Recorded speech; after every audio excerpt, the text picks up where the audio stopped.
신명기 19장 14절 말씀을 보겠습니다.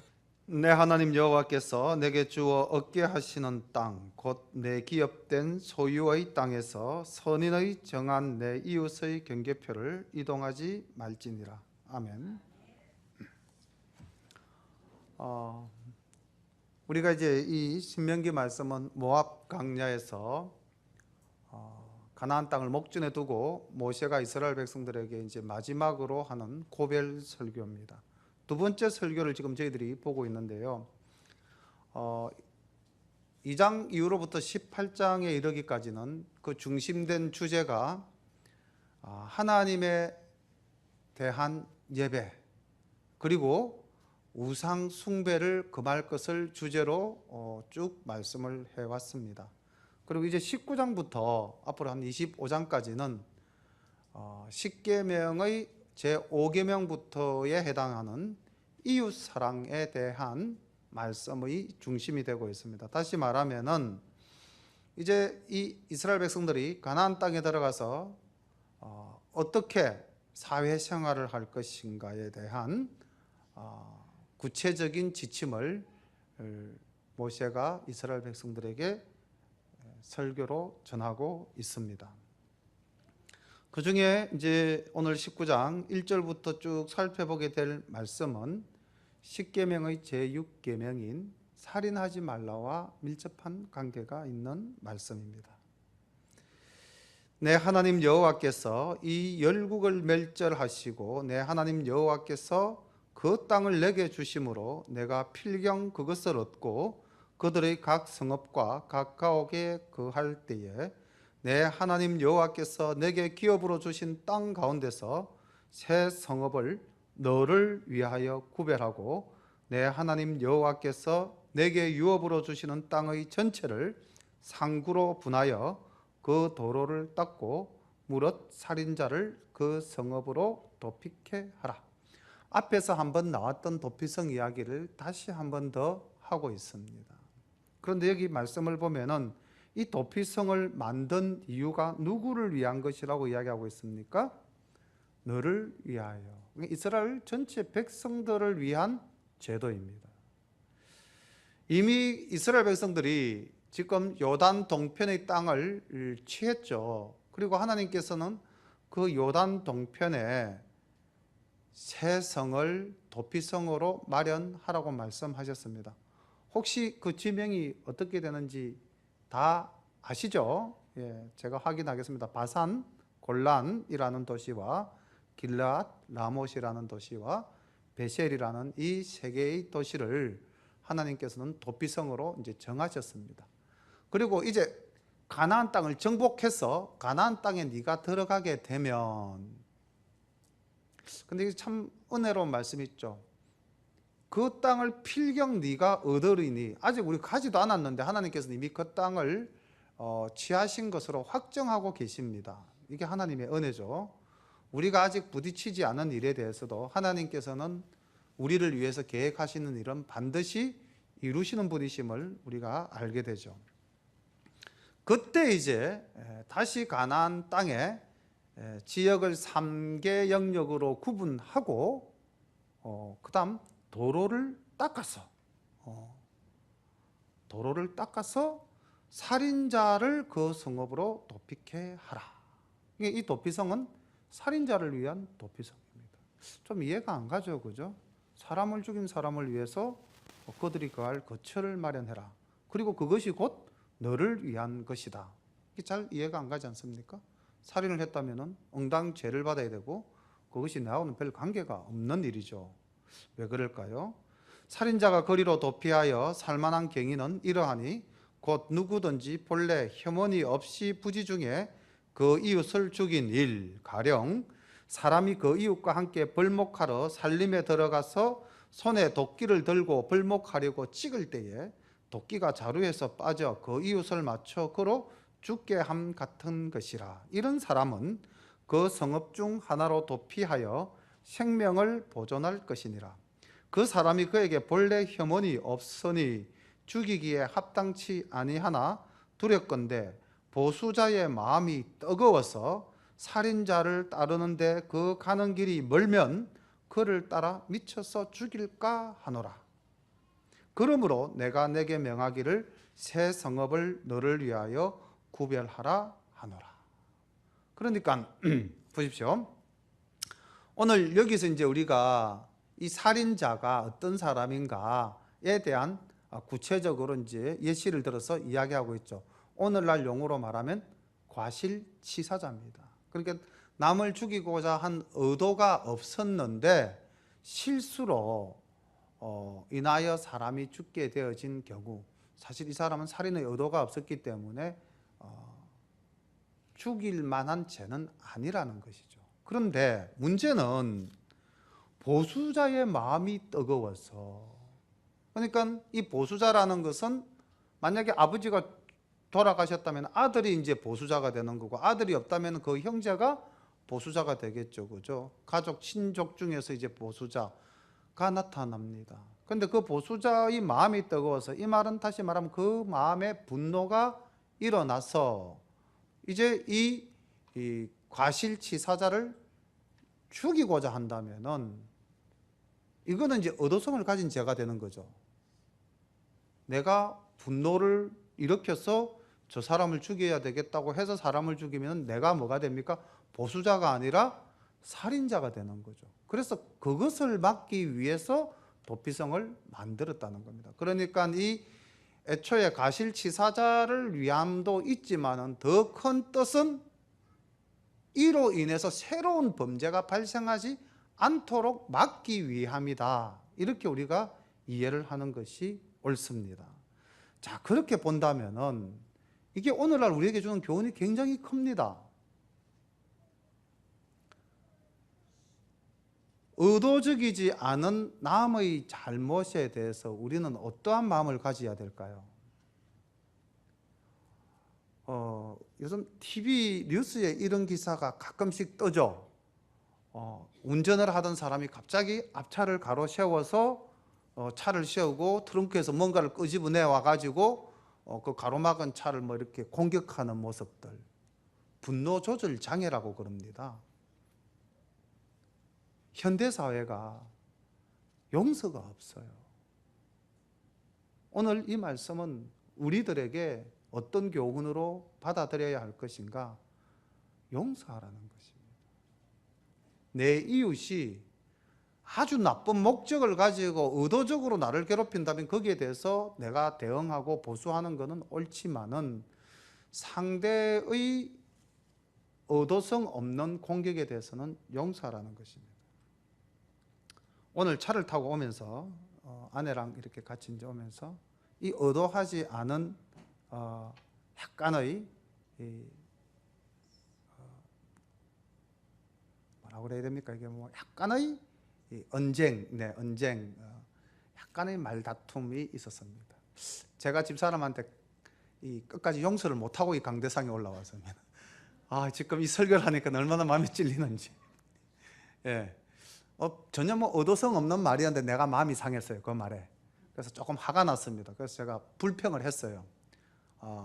그리고서는 이제 오기 전에 여보 내가 마음을 풀었어요 이래야 되는데 그 말을 못했습니다. 앉아서 기도할 때 뒤에 가서 이야기를 할까 했는데 미처 못하고 올라왔습니다. 이 시간에 용서를 구하겠습니다.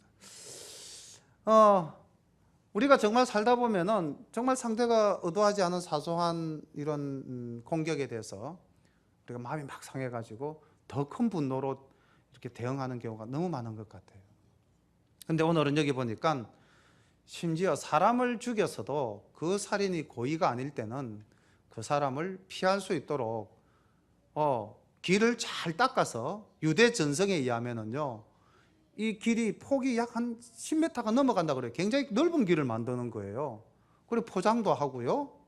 그 다음 표지판도 세우고 도피성으로 가는 길 이렇게 표지판도 세우고 그렇게 해서 왕은 유대력으로 정월 15일 날 반드시 이 도피성과 그 길을 점검해서 이상이 있는지 없는지 살폈다고 그래요. 그만큼 이 도피성 제도가 관리되고 유지되어졌다고 합니다. 근데 그게 제가 이 말씀을 가만히 보니까 그게 너를 위한 것이다 이렇게 기록되어 있잖아요. 가실치사자를 위한 것이 아니고 너를 위한 것이다.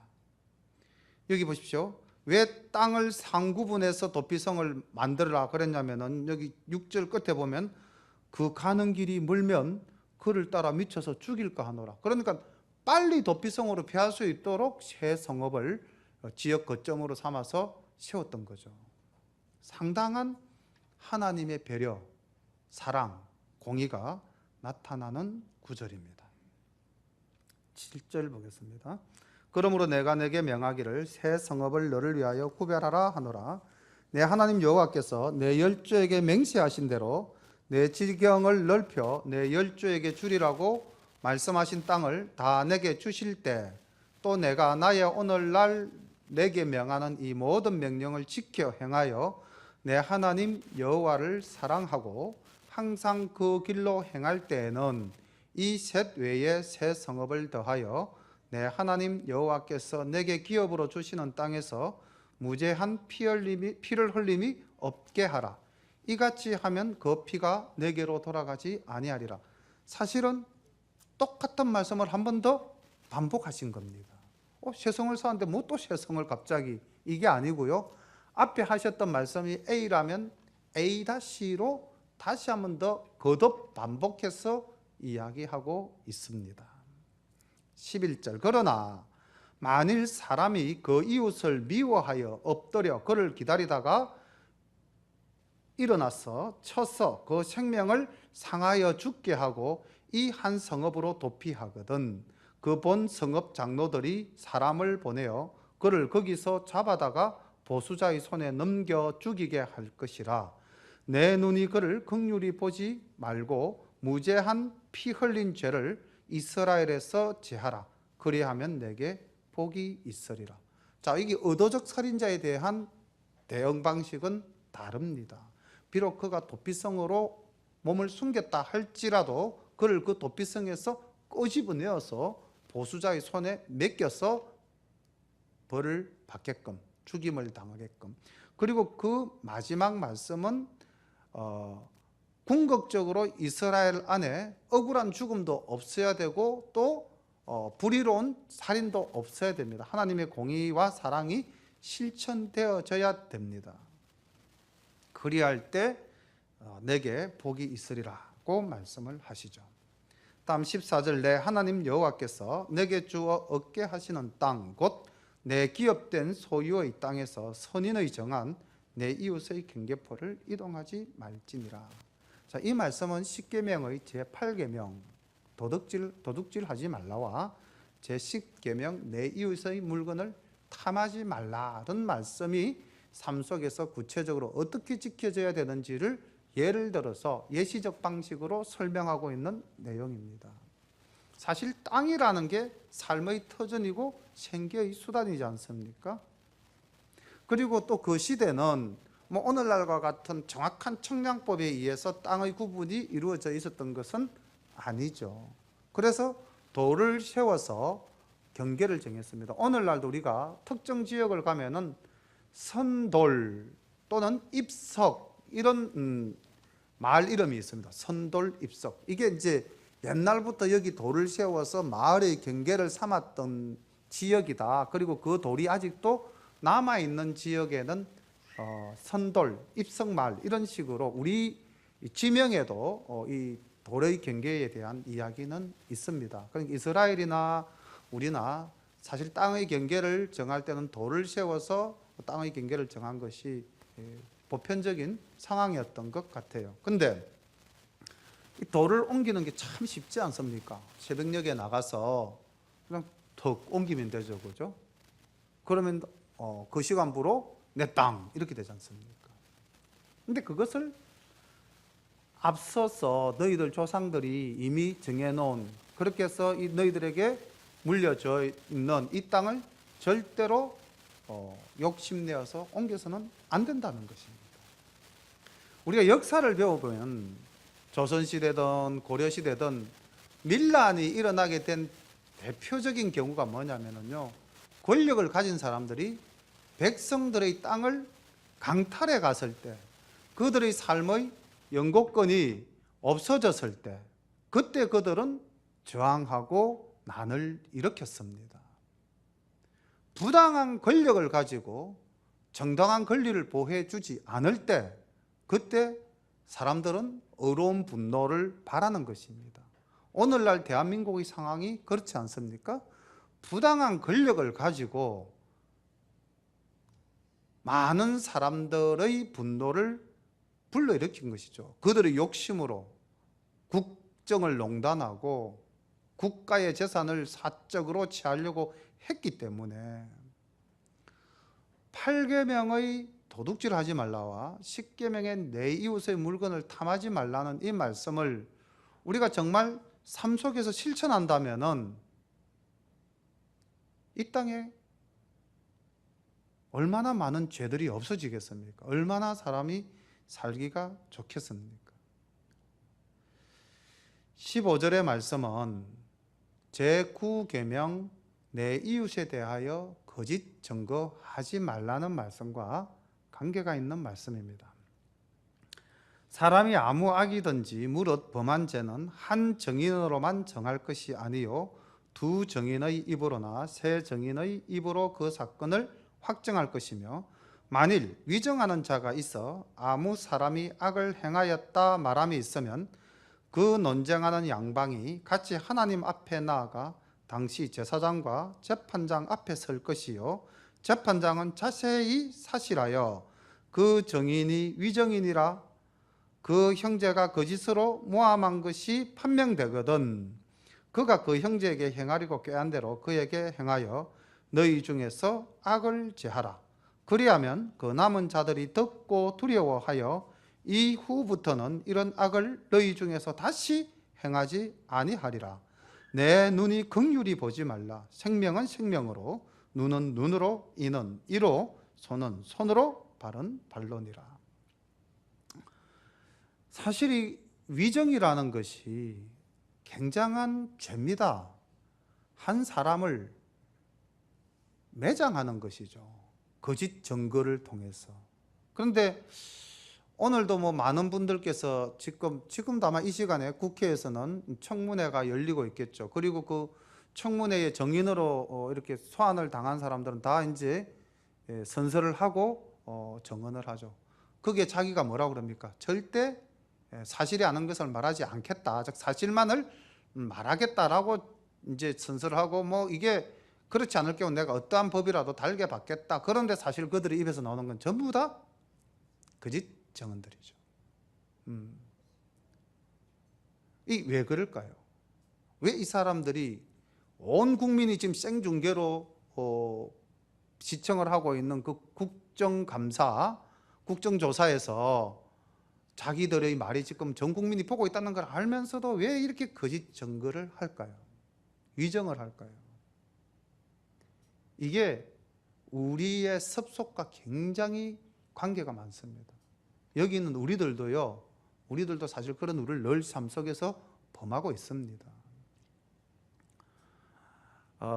미국에서 그 빌 클린턴 대통령의 그 성 스캔들이 일어났을 때 많은 미국인들은 클린턴 대통령이 그 자리에서 즉시 내려가야 된다라고 말하지 않았습니다.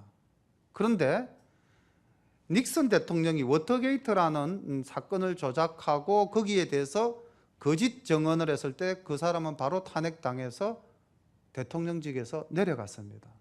미국에서는요, 거짓말이 성범죄보다도 더 큰 죄로 국민들 사이에 인식되어지고 있는 것입니다. 우리는 아무리 거짓말을 하더라도 그것을 그렇게 중한 죄로 생각하지 않는다는 것이죠.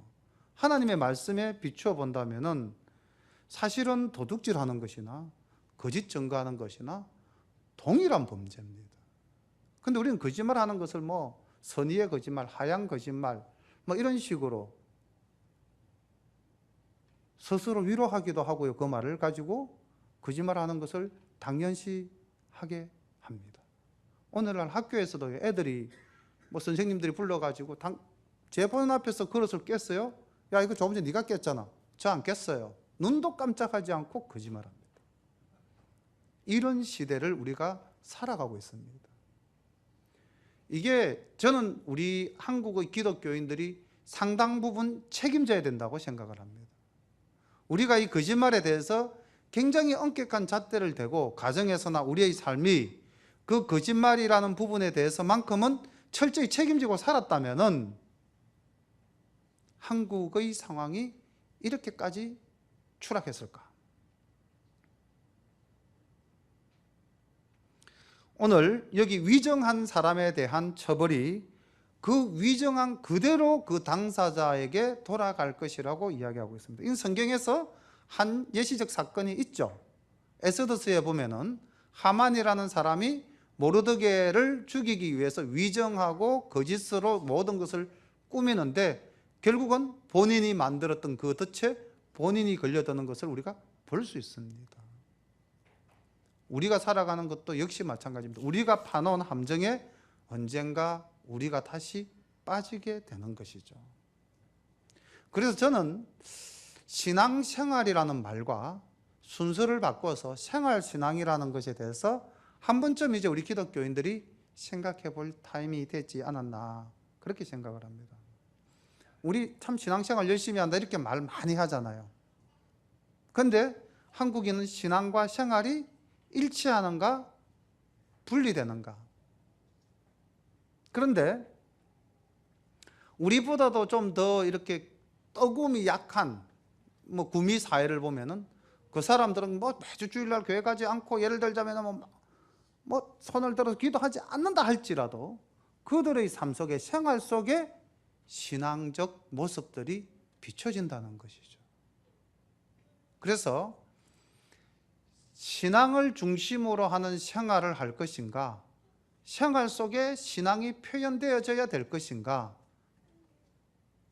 어느 것이 좀 더 하나님이 원하는 삶일까? 한 번쯤은 신앙생활을 하더라도 그 신앙이 생활 속에 그대로 나타나야 되고요.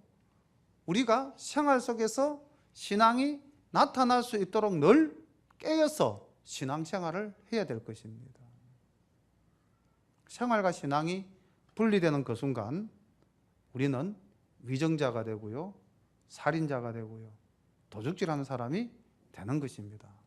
모세는 지금 모압 광야에서 이스라엘 백성들에게 이것을 강조하고 있습니다. 가나안 땅, 제가 관영한 그 땅에 들어갔을 때 그들이 행했던 그 수많은 죄의 잔상들이 남아있는 그 땅에서 택한 백성, 하나님이 거룩하니 너희도 거룩하라. 왜? 하나님께서 택한 백성이기 때문에, 구별한 민족이기 때문에 너희들의 삶은 그들과 구별되어야 한다. 이걸 지금 끊임없이 2번, 3번, 4번 강조하고 있는 것입니다. 오늘날 우리에게도 이 말씀은 여전히 강조되어지고 있는 것이죠. 20장 말씀은 이제 전쟁이라는 상황에 봉착했을 때에 어떻게 할 것인가에 대한 말씀입니다. 내가 나가 대적과 싸우려 할 때에 말과 병거와 민중이 너보다 많음을 볼지라도 그들을 두려워 말라. 애굽 땅에서 너를 인도하여 내신 내 하나님 여호와께서 너와 함께 하시느니라. 너희가 싸울 곳에 가까이 가거든 제사장은 백성에게 나아가서 고하여 그들에게 이르기를 이스라엘아 들으라. 너희가 오늘날 너희의 대적과 싸우려고 나왔으니 마음에 겁내지 말며 두려워 말며 떨지 말며 그들로 인하여 놀라지 말라. 너희 하나님 여호와는 너희와 함께 행하시며 너희를 위하여 너희 대적을 치고 너희를 구원하는 자니라 할 것이며. 자, 전쟁에 나갈 때에 그 전쟁을 주관하고 그 전쟁을 수행하는 사람은 누굽니까? 예, 하나님이시죠. 전쟁에 나가는 병사가 아니라는 것입니다. 자, 그렇다면은 이 전쟁에 나간다 했을 때에 오늘날 우리들의 삶은 어떨까요? 우리는 매일 전쟁을 치릅니까? 아니면 평온한 삶을 살고 있습니까? 어느 쪽입니까? 예. 우리가 살아가는 이 삶의 현장이라는 것이 에덴 동산과 같이 하나님의 영광이 나타나는 땅이라면 우리는 사실 전쟁 없이 행복한 나날들을 살 수가 있겠죠. 그런데 이미 이 땅에는 죄악이 가득 차 있는 땅이죠. 에베소서 6장 11절에 보면은 사도 바울은 이런 현실을 가지고 이렇게 말씀하고 있습니다. 마귀의 계계를 능히 대적하기 위하여 하나님의 전신갑주를 입으라. 우리의 씨름은 혈과 육에 대한 것이 아니요 정사와 권세와 이 어둠의 세상 주관자들과 하늘에 있는 악의 영들에게 대함이라. 우리는 오늘도 사탄 마귀와 싸우는 삶을 살아가고 있습니다. 그래서 사도 바울은 복음의 전신갑주를 입으라고 이야기를 하고 있고요. 그럼 우리는 사실 하나님의 군대로서 이 땅을 살아가고 있습니다. 우리 앞에 펼쳐지는 수많은 외적 요인들이 우리를 압도할 때에 많은 말과 많은 병거와 많은 민중을 볼 때에 우리는 그 앞에서 떨 수밖에 없겠지만은 하나님께서는 이렇게 말씀하시죠. 너희 하나님 여호와가 너와 함께한다. 두려워하지 마라. 떨지 말라. 놀라지 말라. 너희 하나님 여호와가 너희의 대적을 치고 너희를 구원하신다. 이런 믿음으로 당당하게 우리의 삶의 현장에서 승리하는 우리 샤론 가족들 되시기를 소망합니다. 이런 신앙을 가졌던 성경의 두 인물이 있죠. 혼자 전쟁터에 나아가서 상대를 정복한 두 사람이 있으니 다윗과 요나단이죠. 요나단도요, 전쟁은 하나님께 속한 것이고 하나님이 우리를 위해서 일하신다라는 믿음을 가지고 나아가서 블레셋을 쳤습니다. 다윗도 골리앗 앞에 나아갈 때에 나의 하나님 여호와를 망령되게 하는 너를 여호와의 이름으로 처단하겠다라고 말하며 하나님을 의지하고 나아갔던 모습들을 우리가 성경 속에서 발견할 수가 있습니다. 그렇다면 오늘날 우리는 동일한 신앙을 가지고 이 땅에서 악한 영과 싸워서 이겨야 되지 않겠습니까? 5절 말씀 보겠습니다. 유사들은 백성에게 고하여 이르기를 새 집을 건축하고 낙성식을 행치 못한 자가 있느냐? 그는 집으로 돌아갈지니 전사하면 타인이 낙성식을 행할까 하노라. 포도원을 만들고 그 과실을 먹지 못한 자가 있느냐? 그는 집으로 돌아갈지니 전사하면 타인이 그 과실을 먹을까 하노라. 여자와 약혼하고 그를 취하지 못한 자가 있느냐? 그는 집으로 돌아갈지니 전사하면 타인이 그를 취할까 하노라 하고, 유사들은 오히려 또 백성에게 고하여 이르기를 두려워서 마음에 겁내는 자가 있느냐? 그는 집으로 돌아갈지니 그 형제들의 마음도 그의 마음과 같이 떨어질까 하노라 하여 백성에게 이르기를 필요한 후에 군대의 장관들을 세워 무리를 거느리게 할지니라. 이 말씀을 보면은요, 참 하나님은 공의의 하나님이고 사랑의 하나님이시다라는 생각을 하게 됩니다.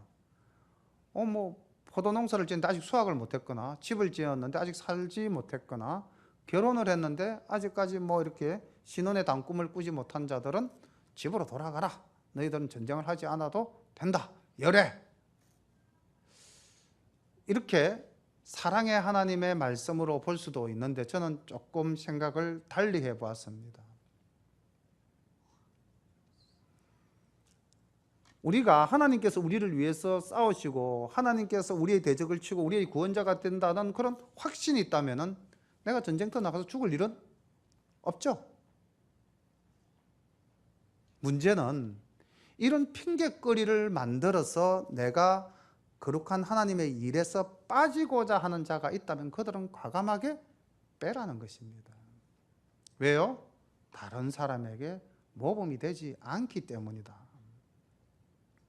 저는 이 말씀을 준비하다가 신약 성경에서 왜 천국 혼인 비유에, 천국 잔치 비유에 주인이 잔치를 다 배설해 놓고 사람을 청하지 않습니까? 그때 사람들의 핑계가 뭡니까? 나는 밭을 샀다. 나는 소를 샀다. 나는 혼인에 가야 된다. 아무도 그 천국 잔치에 참여하지를 않습니다. 누구나 다 변명거리 있죠. 그 말씀이 연결이 되는 거예요. 우리가 오늘 신앙생활 할 때에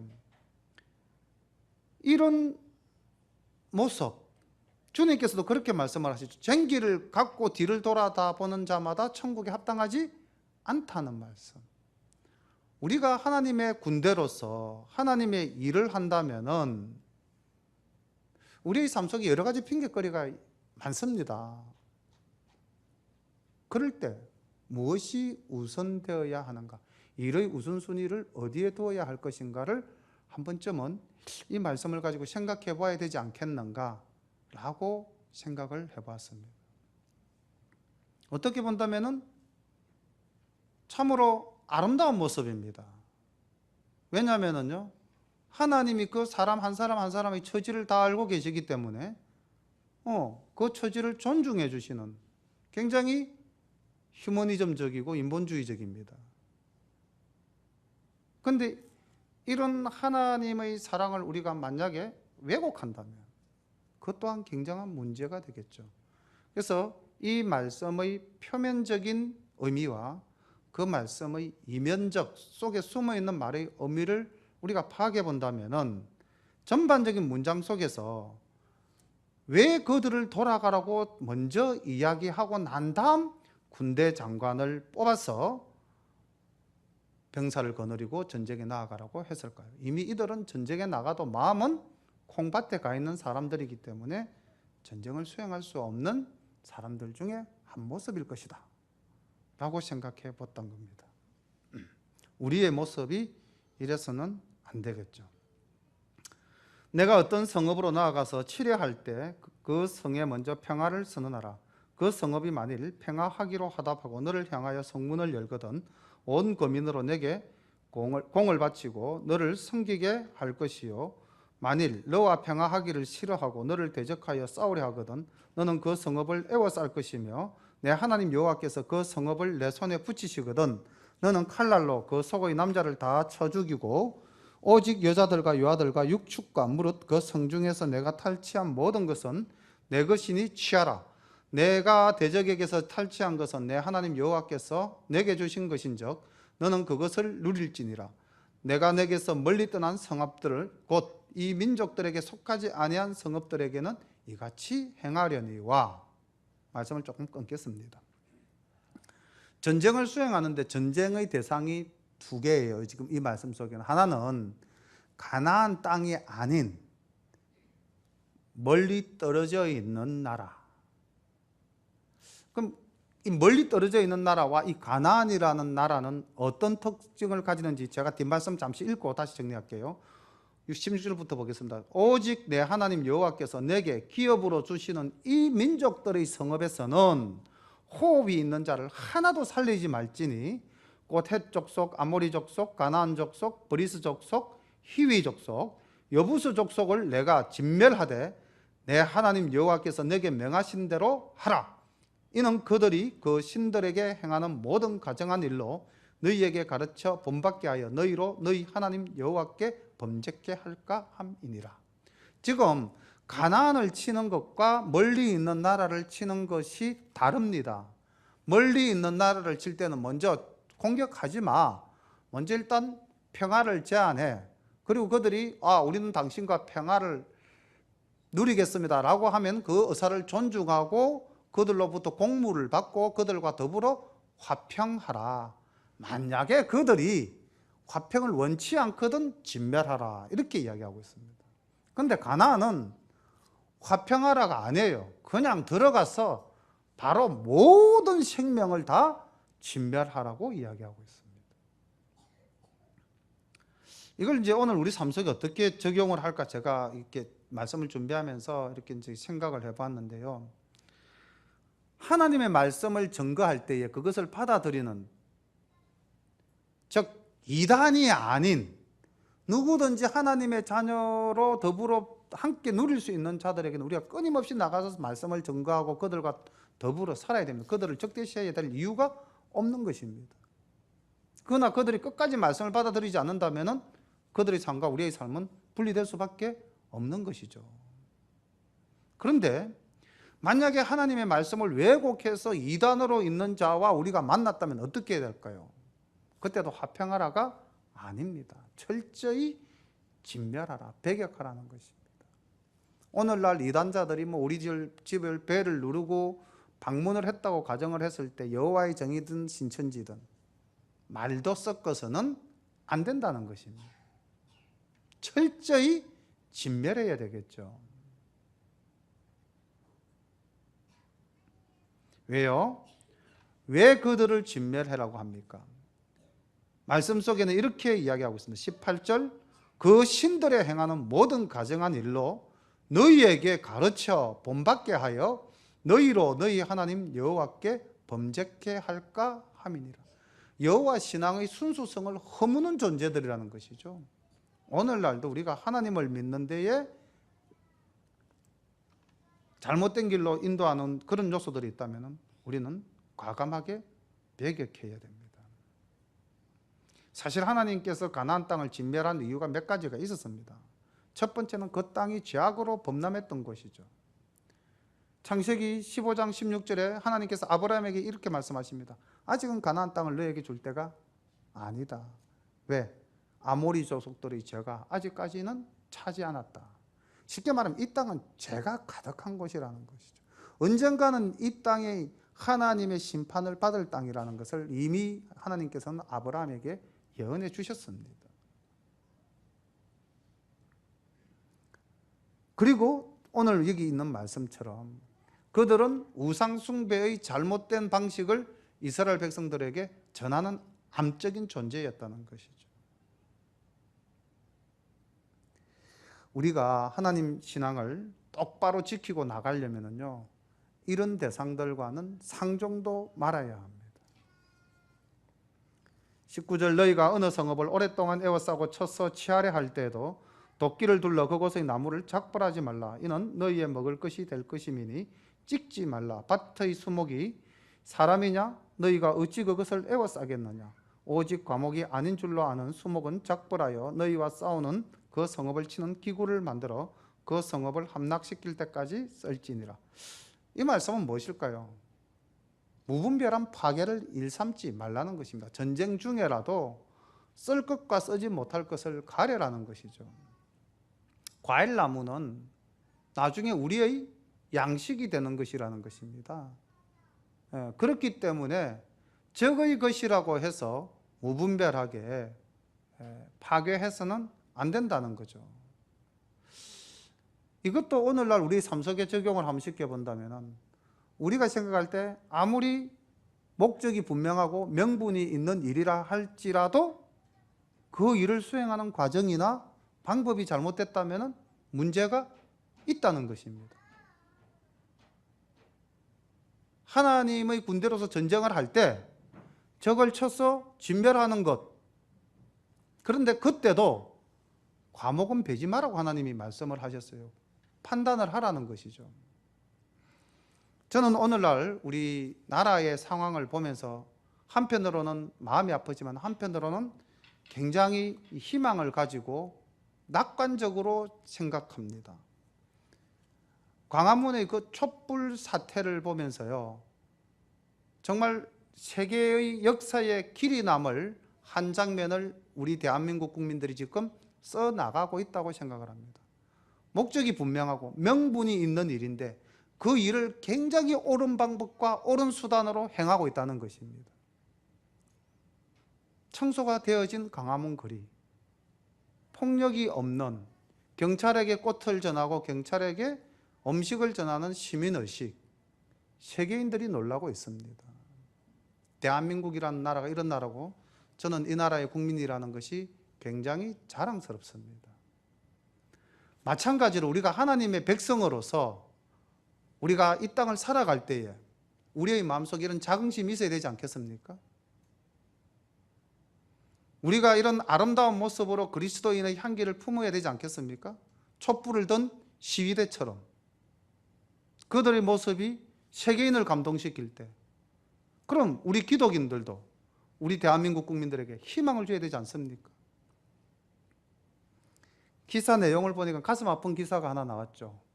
표창원이라는 국회의원이 최순실 사태 뒤에는 기독교가 그 배후다, 그런 기사를 보면서 도대체 우리가 어떻게 했길래 이런 말까지 지금 이 상황에서 듣고 있어야 되는가? 어저께 뉴스에 보니까요, 조계종 그 자성 스님이라는 분하고 총무원장, 또 그 가톨릭의 정의사제 구연단, 이 지금 국가적 사태에 대해서 종교계의 입장을 표명하는데 우리 기독교의 표명은 거기에서 빠졌어요. 그 뉴스에 없었습니다. 너무나 씁쓸했습니다. 하나님의 거룩한 공의를 누구보다도 우리가 먼저 실천하고 우리가 먼저 증거하고 우리가 먼저 나타내야 되지 않습니까?